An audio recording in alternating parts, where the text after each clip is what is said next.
5장은 인공지능 모델 학습에 있어서 과적합에 대해서 알아봅니다.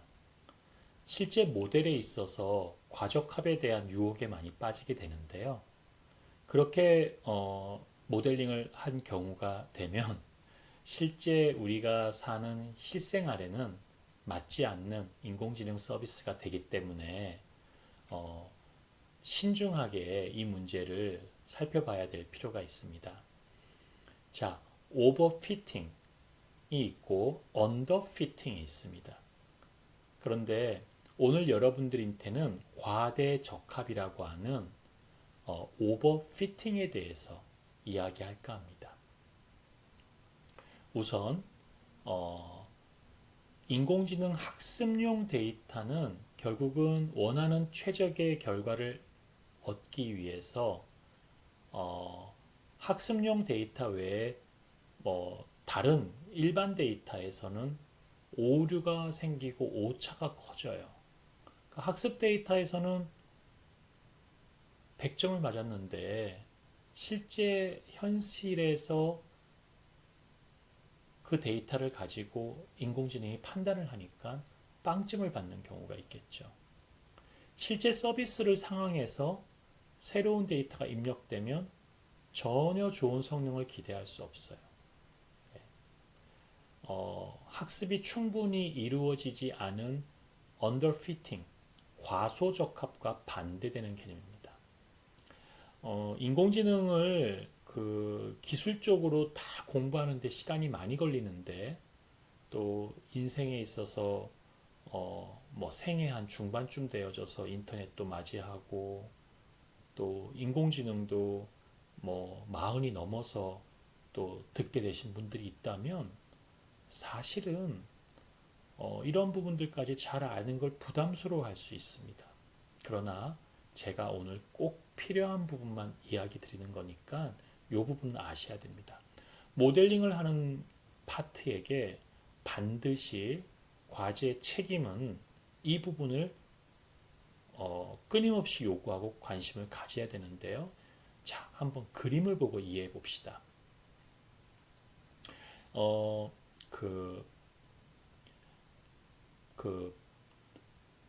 X좌표는 Predictor Valuable이고요. Y좌표는 Output Valuable이에요.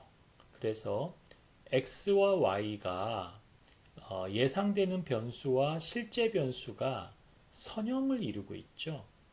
예, 선형을 이루고 있죠. 그래서 모델은 이 선형 모델로 나왔어요. 그런데 이제 그러면 Y는 ASB 이런 식이 되겠죠. B는 Y축의 절편이 되는 거고요. 이 점들이 흩어져 있죠. 예, 이 점들이 이제 변인들이에요. 예. 근데 이 변인들이 언더피팅 되어서 과소적합한 거죠. 예. 이 모양새는 요렇게 되어 있는 모양새잖아요. 약간 요렇게. 그러니까 약간 이렇게 타원형이죠. 이렇게 따라가면요. 그런데 이 평균을 따라가지 않고 그냥 대충 이렇게 그려진 거죠. 이러면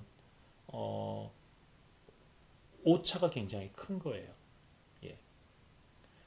보시면은 한 개의 점이 밑에 되게 많이 떨어져 있고 예상되는 점은 어때요? 그 위에 있죠. 검은 이 점선이.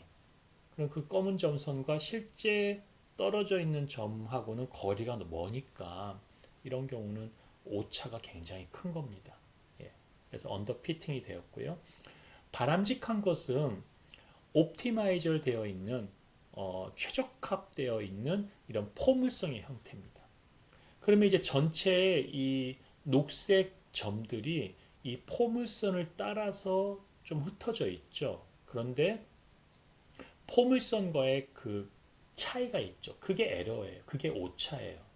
그 오차가 이제 근접하면 제일 좋잖아요. 그래서 오차가 없으면 정확도, 에큐러시가 높아지니까 모델링을 하는 사람들은 모델을 어떻게 짜요? 이렇게 짜요. 그게 뭐예요? 오버핏이에요. 예. 그러면 이 변인에는 가장 잘 설명되어진 모델이니까 이 학습 데이터 속에서는 막 만점 받아요. 막 정답 다 맞춰요. 막 100%예요. 그런데 세상에 요런 이렇게 오버핏의 그림과 같이 요런 대로 이렇게 흩어지는 게 있나요? 없지 않아요? 예를 들어 볼까요?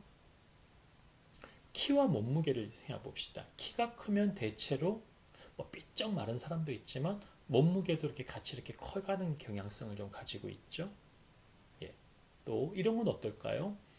뭐 공부를 막 그냥 의자에만 앉아 있는 거예요. 예. 의자에만 앉아서 성적이 좋다. 해봅시다. 의자에 어느 정도까지 앉아 있으면 성적은 좋아요. 그런데 엉덩이가 무거우니까 좋은데 어느 시점에 넘어가면은 의자에 오래 앉아 있다고 해서 성적이 좋은 게 아니라 얼마나 효율적으로 공부했냐가 성적이 좋기 때문에 이렇게 갈 수 있어요. 이렇게 가다 이렇게. 그렇죠? 그러니까 이렇게 가거나 이렇게 가는 거는 우리가 수학적으로 그러한 여러분들 뭐 그 형태는 많이 보셨죠? 뭐 사인 곡선, 뭐 리너한 직선, 그죠? 타원, 포물선, 그렇죠? AS의 제곱 플러스 뭐 B, 뭐 AS 뭐 이렇게 이런 식으로 나가도 금방 이제 포물선이 나오죠.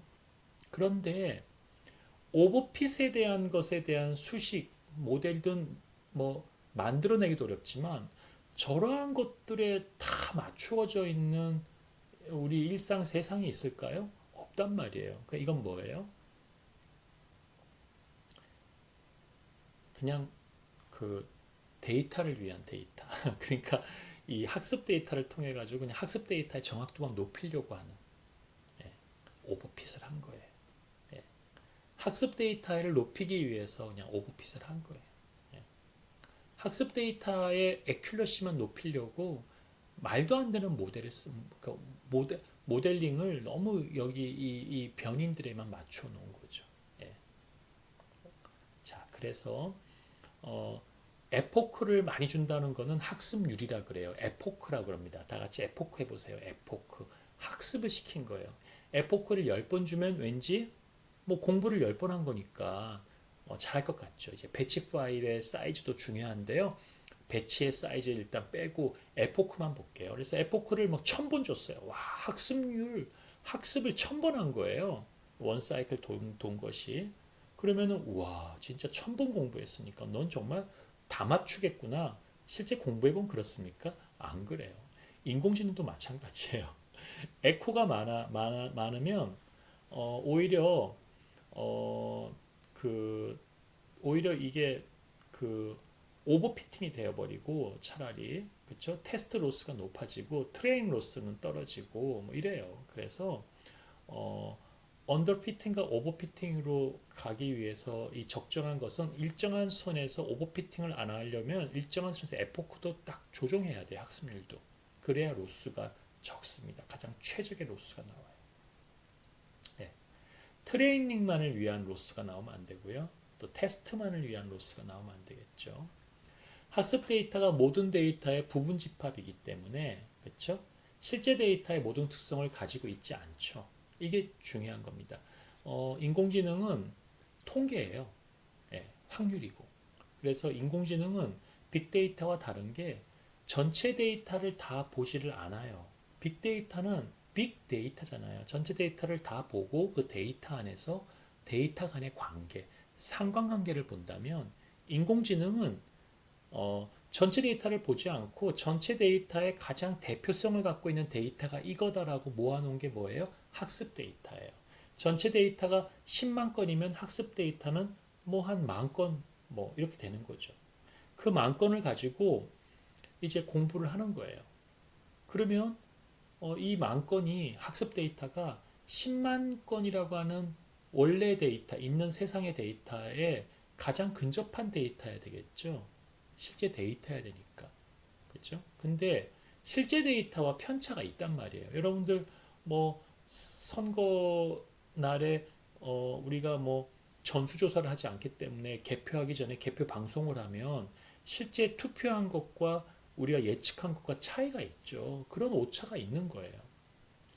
그래서 학습 데이터는 편향된 부분만 가지고 있을 수도 있고 또 학습 데이터에는 오류가 포함될 수도 있어요. 이거는 뭐 당연한 거예요.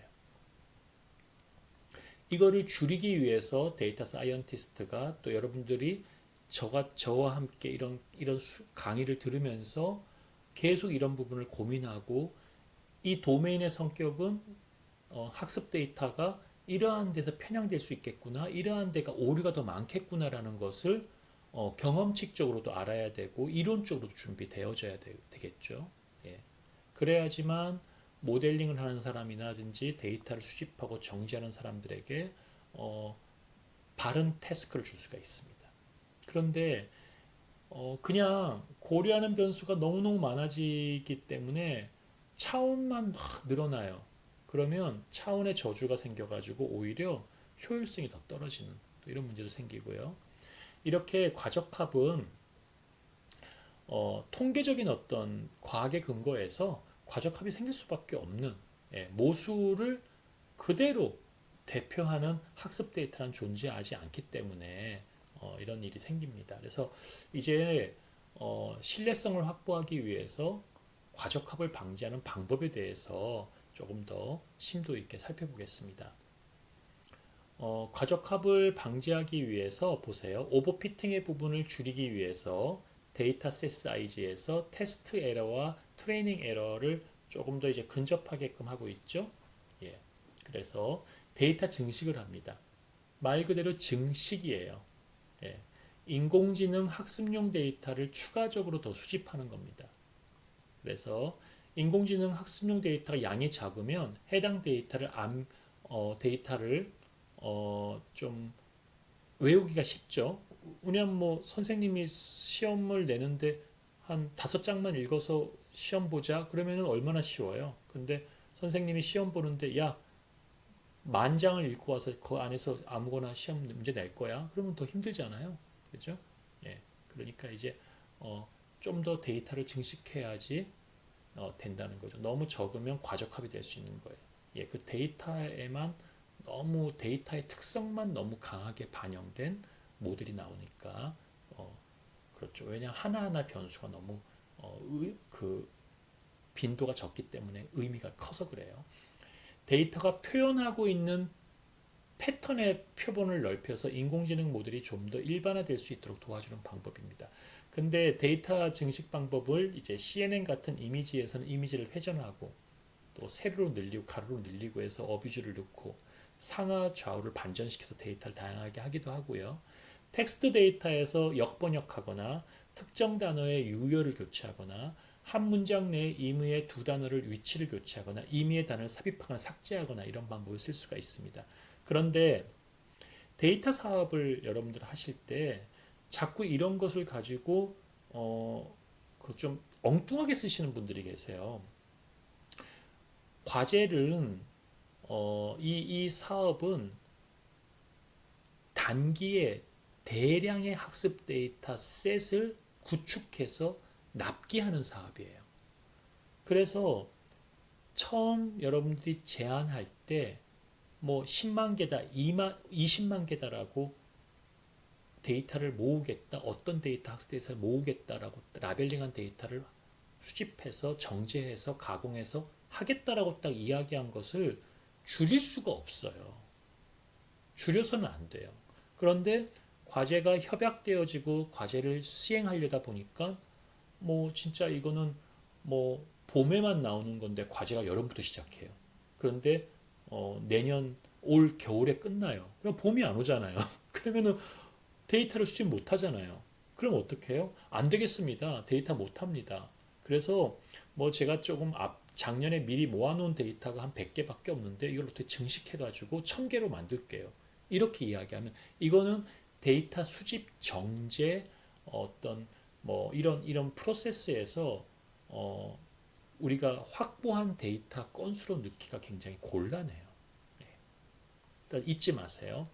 데이터 증식이라는 것은 우리가 약속한 납기하고자 하는 데이터 양만큼을 준비하고 그렇죠? 그리고 그것이 갖고 있는 대표성의 문제가 좀 보이고 오버피팅의 문제가 보일 때 부득불한 경우에 이렇게 이런 방법을 통해서 조금 더 데이터를 증식할 수가 있다는 것이지, 학습 데이터를 수집하는 건수를 줄이는데 데이터 증식을 써서는 안 된다는 거예요. 그러니까 이거는 모델링에서 과적합을 방지하기 위한 방법론으로 쓰는 건데, 데이터 수집의 건수와 빈도를 대량으로 맞추겠다고 해서 한 장 찍은 거를 100장으로 이미지를 회전하고, 회전해서 이렇게 조금씩 바꾸면서 찍고 새로 늘리면 찍고 하면 100장 만들잖아요, 한 장 가지고. 그러면은 수집한 건 한 장인데, 원천 데이터는 한 장인데 이걸 갖고 데이터 증식해서 100장 만들어요. 그리고 자기가 100개를 납기했다고 이야기하면 이거는 사업에서 받아들일 수 없는 것이죠. 실질적으로 그러한 오류가 많이 오해가 생겨요. 그래서 사업자는 기본적으로 데이터 증식은 모델링에 있어서 오버피팅을 방지하기 위해서 쓰는 방법이지, 학습 데이터의 약속된 건수를, 수량을 줄이거나 줄이는데 이용하는 편법적인 방법이 있어서는 안 된다. 꼭 잊지 마세요. 자, 여기서 학습 데이터의 대표성이랑 수집된 학습 데이터의 구성이 실제 세상의 데이터의 표본으로 여겨질 수 있을 만큼 유사성을 가져야 돼요. 학습 데이터가 실제 세상에 대한 대표성을 지니지 못하면 학습 결과가 사실은 전혀 사람들이 관심을 안 갖는, 그냥 학습을, 그냥 연구를 위한 데이터고 데이터를 위한 데이터예요. 그냥 그렇게 되면. 근데 본 사업은 젊은 사람이나 이 인공지능에서 학습 데이터 셋을 구축하기가 너무너무 어려운 중소기업이나 벤처 사업가들이 이 AI 허브에 와서 이렇게 좋은 데이터가 있네 해서 다운받고 또 허락을 구하거나 해서 자기가 그냥 모델링만 하면 충분히 좋은 기발한 아이디어를 AI 서비스로 낼 수 있도록 하는 거예요. 근데 우리가 다 그 기발한 아이디어를 다 가질 수는 없잖아요. 그렇기 때문에 이 해상 데이터가 이렇게 쓸 수가 있을 거라는 것을 최대한 많이 생각하면서 데이터의 대표성을 확보해야 돼요. 예. 이것은 AI 개발자들, AI 서비스를 하고자 하는 학습 데이터셋을 자체적으로 구축하기 힘든 규모의 기업들에게 또는 연구자에게 제공하기 위한 것들이다라는 게 중요한 포인트라는 거 잊지 마시고요. 학습 데이터의 다양성과 대표성을 위한 분석 도구는 클래스, 인스턴스, 바운딩 박스 등이 있고, 여기서 통계값을 산출하고 이러한 정보가 실제 세상의 통계 분포와 유사해야 됩니다. 자, 아까도 얘기했죠. 남성이 여성보다 조금 더 몸무게가 크고 키가 크다. 그죠? 이게 통계적인 값이에요. 그런데 하필 표본인 여성을 농구 선수로만 데리고 모셔왔어요. 그러면 실세계와 같아요, 안 같아요? 안 같죠. 그런데 다 남자보다 커. 그죠? 예. 근데 그걸 가지고 학습 데이터 구축했다고 이야기하면 말이 안 되죠. 바로 이런 부분들 때문에 학습 데이터의 대표성이 중요하고, 그리고 그 데이터 안에서 어떤 클래스, 인스턴스, 바운딩 박스를 왜 치는지, 그냥 바운딩 박스 몇 개 만들어야 되기 때문에 치는 게 아니고요. 인공지능 서비스를 하는 사업자에게 도움을 주기 위해서 이거를 정답 셋으로 라벨링을 해놓으면 인공지능 서비스 개발할 때 되게 도움이 되겠구나라는 생각들을 자꾸 많이 해주셔야 돼요. 물론 이제 설계 부분에서 다 반영돼야 되는 거고요. 그래서 다양한 도메인 전문가들의 의견들을 충분히 듣고 좀 상의하고 논의하는 과정이 충분해야 된다. 전이학습이란 AI 서비스의 도메인에 따라서는 학습 데이터의 양이 부족해서 충분한 다양성과 대표성을 확보할 수 없어요. 이런 경우 트랜스퍼 러닝과 같은 데이터의 다양성, 대표성을 보완하는 보조적 기법을 활용할 수 있습니다. 자, 그 다음에 스탑 트레이닝이라고 하는 게 있어요. 스탑 트레이닝, 훈련을 멈춰라. 왜 멈출까요? 그렇죠? 유효성, 밸리데이션과 트레이닝, 훈련이 에러가 가장 적은 지점, 가장 근접한 지점을 찾는 거예요. 그걸 벗어나면 어때요?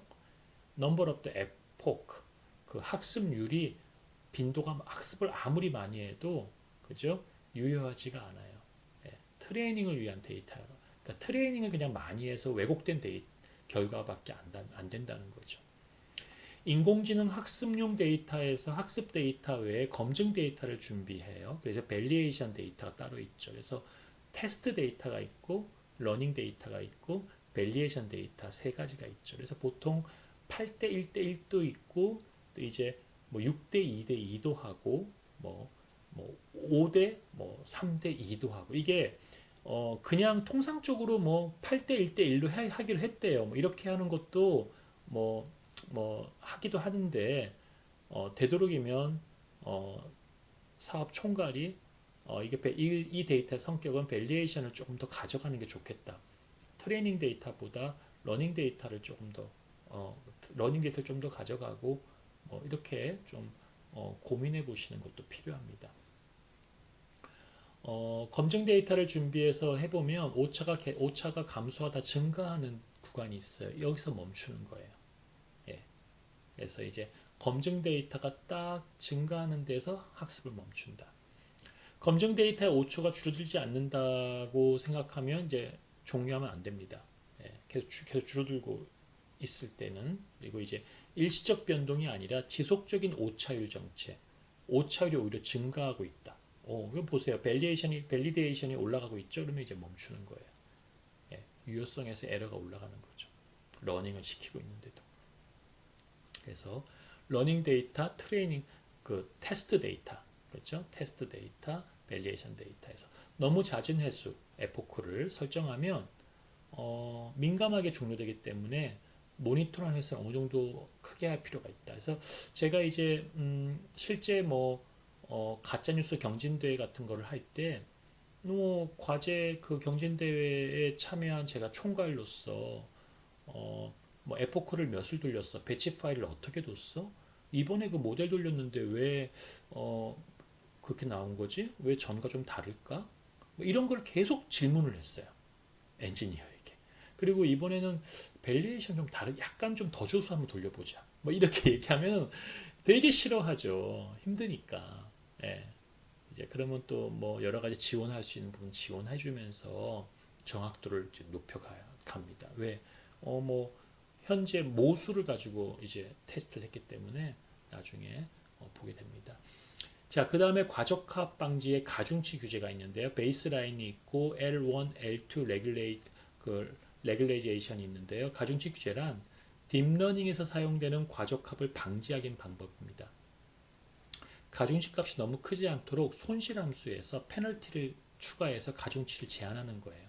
그래서 이제 손실함수에서 이런 처리를 하는데 L1은 가중치들의 절대값이 을 손실함수에 추가하는 방법이고 오차를 줄이는데 필요 없는 가중치를 0으로 만들 수 있고요. L2는 모든 가중치의 제곱값을 손실함수에 추가하는 방법으로서 오차를 줄이는데 필요 없는 가중치를 0에 가깝게 만들 수 있는데 코스트 펑션 얘기하면서 이제 미분시켜서 0에 가까워지는 이런 얘기를 조금 더 드리고 싶은데 여러분들한테 이제 인공지능을 가르치는 수업이라기보다는 이제 이 본 사업을 하는 데 있어서 신뢰성을 확보하기 위해서 과적합을 어떻게 방지할 것인가. 그래서 이제 모델링하는 엔지니어들에게 L1, L2에 대한 가중치 규제 방법을 썼느냐 이런 것들을 좀 물어볼 수 있는 정도의 지식을 가지고 이제 확인해 나가시는 게 필요하다. 그런 의미에서 말씀을 드린다고 보시면 되겠습니다. 이걸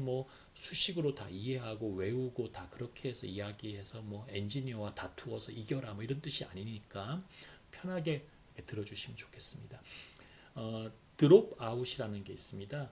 노드들을 무작위로 비활성화하는 방법이에요. 예.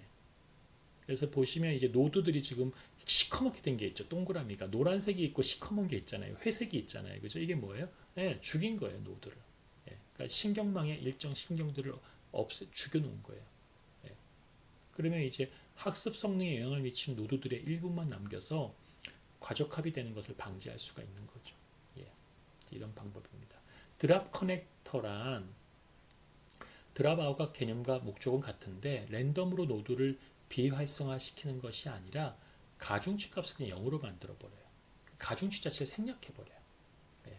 그러면 우리가 이제 그 각 노드들의 이 신경망마다 처음에 이제 초기화 값을 주고 원 사이클 노드가 끝까지 간 다음에, 그쵸? 간 다음에 다시 얘가 다시 역전파로 가거나 다시 앞에서부터 학습할 때 가중치가 미세 조정이 되죠. 근데 이제 그 가중치가 계속 조정되어지면서 가는데 랜덤으로 노드를 비활성화시키자 그냥 가중치 값들을 0으로 만들어 버리면 이제 과적합에 대한 부분들을 조금 방지할 수 있다. 이렇게 보시면 되겠고요. 노이즈 추가예요. 노이즈. 그래서 인공지능은 학습 데이터 외에 학습에 방해가 될 수 있는 요소를 일부러 넣어주는 거예요. 예, 일부러 이제 학습을 어렵게 하는 거죠. 데이터 증공과 비슷하게 데이터를 좀 더 표본을 넓히는 거죠. 그래서 과적합을 방지한다라고 보시면 되겠습니다. 노이즈 추가 방법은 입력 데이터에 노이즈를 추가하는 것.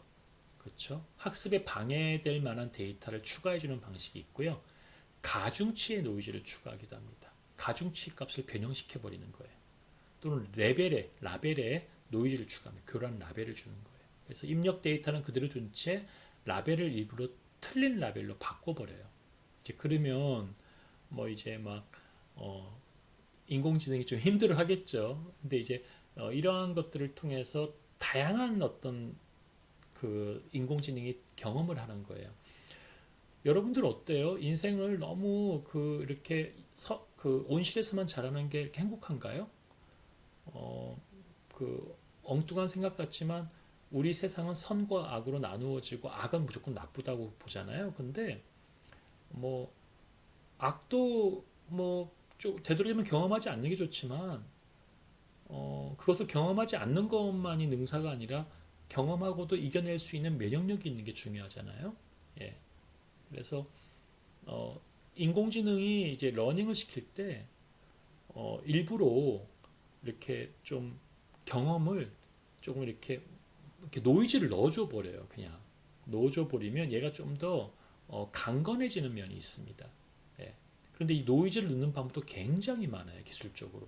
근데 이제 알아야 될 거는 우리가 인성이나 인품이 훌륭한 사람은 온실에서 그냥 세상 물줄 모르고 순수하게만 자란 사람만이 꼭 아니라 오히려 산전수전 다 겪고 별별 사람 다 만나보고 여러 가지 경험하면서 이제 국화 꽃잎처럼, 그쵸? 한 송이 꽃잎처럼 뭔가 좀 그런 여유를 가지게 있는 사람들의 표정이 훨씬 더 우리 세상을 살아가는 것과 또 비슷하잖아요. 그래서 인공지능도 우리가 실험실에서 학습 데이터셋을 잘 구축한 것만으로 끝내지 않고 일부러 이렇게 이상한 노이즈를 확 넣어버리고 라벨도 일부러 틀어버리고 이런 일을 해서 오버피팅을 방지한다고 보시면 되겠습니다. 아까 제가 계속 얘기했죠. 배치라는 것. 인공지능의 학습용 데이터 전체 데이터 중 일부분을 칭하는 말인데 데이터의 규모가 너무나 큰 경우 배치로 단위로 나눠 학습을 진행해서 학습 효과가 빨라져요. 그래서 이제 학습하는 단위예요. 배치라는 게. 근데 학습하는 단위가 이제 이만큼 할 거냐 이만큼 할 때 틀리죠. 여러분들 공부할 때 한 권을 처음까지 다 읽고 이제 다시 읽는 사람이 있고 챕터마다 읽고 다시 읽으면서 외우고 하는 사람도 있을 수 있잖아요. 어느 게 더 좋을 것인가. 그러니까 이제 학습하는 이 단위를 얘기하는 거예요. 그리고 이제 에포크는 학습의 횟수를 얘기하는 거예요. 전체 학습의 횟수. 예. 정규화, 노멀라이제이션이라는 것은 인공지능 학습을 진행할 때 입력값이 너무 크면 계산하는데 오래 걸리죠. 오차가 크고 모델이 안정화가 힘들죠. 그래서 입력값의 분포를 그대로 유지하면서 좀 숫자를 줄여보려고 하는 겁니다. 그래서 0과 1로 스케일링해요. 가장 큰 값은 뭐예요? 1. 가장 작은 값은 0이에요. 그러면 데이터의 특징, 분포만 보기 때문에 분포는 그대로 유지하면서 값만 줄어들죠. 그러면 이제 학습이 조금 더 효율적으로 되죠. 그래서 정규화를 하고요. 배치 정규화도 있습니다. 배치하는 단위로 정규화시키는 거예요. 네. 데이터의 규모가 너무 크니까 이 하나의 단위별로 러닝을 한다고 했죠. 전체를 다 러닝하기가 힘드니까 단위로 쪼개서 러닝을 해서 배치 단위, 그다음 횟수 에포크가 중요한데 배치 노멀라이제이션을 시켜버리면 데이터 전체에 대한 정규화가 아니라 하나의 배치마다 정규화를 시작해요. 그래서 각각의 정규화가 배치마다 평균과 분산이 바뀌죠. 그죠? 그래서 모델이 이에 적응해서 학습 데이터를 고르게 분포시킬 수 있는 그런 어떤 장점이 있습니다. 자, 조금 뭐 이 부분 어려운 부분일 수 있어요. 그러니까 뭐 이 부분 나 다 이해 못했어 하는 건 제가 잘 못 가르치는 거니까 낙담하지 마시고요. 그래도 이 전반적인 이런 느낌이 뭐네 알겠네 정도만 아시면 이제 이러한 부분들 오버피팅을 방지할 수 있도록 하는 기법을 여러분들께서 많이 이제 현장에서 쓰셔가지고 실제 데이터 품질이 좀 높아지는데 기여하셨으면 좋겠습니다. 원한 인코딩이라는 게 있습니다. 이것은 답에는 1, 나머지는 0을 표현하는 겁니다. 예를 들어서 4개의 과일에 라벨을 붙인다고 하면 사과 1, 000 다 이제 정답이 아니니까 00 한 거죠. 배는 또 중간 두 번째니까 1, 딸기도 세 번째니까 1, 수박은 네 번째니까 1. 라벨 스무딩이라는 게 있어요. 확실하게 0과 1로 라벨링된 값을 0에서 1 사이의 값으로 변형해서 딱딱한 라벨을 조금 더 어떻게 해요? 부드럽게 스무딩하게 만들어서 0 값을 모델이 인식하게 만드는 겁니다. 그래서 1과 000을 0.925, 0.025, 0.025, 0.025처럼 이렇게 1에 근사하게 0에 근사하게 바꾸어 주는 것을 스무딩 한다라고 합니다. 자, 이상의 내용들 오늘 지금까지 봤던 내용 중에서 오늘 이 뒷부분이 조금 인공지능의 약간 수업 같고 이래서 아마 힘들었을 텐데요. 여러분들 데이터를 품질을 높이기 위해서는 인공지능에 대한 이런 기본적인 오버피팅에 대한 것들 방지 방안 정도까지는 그 과제 총괄 책임자 또 각 참여의 어떤 총괄 이런 분들이 다 어느 정도 이해하고 있어야 되고 집단지성 그 팀 전체가 그런 어떤 집단적인 어떤 에너지와 힘을 모아서 데이터 품질을 높이기 위해서 짧은 기간 동안 수행하잖아요. 집중을 좀 해야 되는 그런 성격을 가지고 있기 때문에 이번 요 강의를 어려우셨더라도 좀 몇 번 반복해 들으면서 이해하셨으면 좋겠습니다. 자, 그러면 이것으로써 5번째 강의를 마치고요. 이제 잠시 뒤에 제공된 이미지를 비식별화하는 과제에 대해서 설명드리겠습니다. 그러면 잠시 뒤에 뵙겠습니다.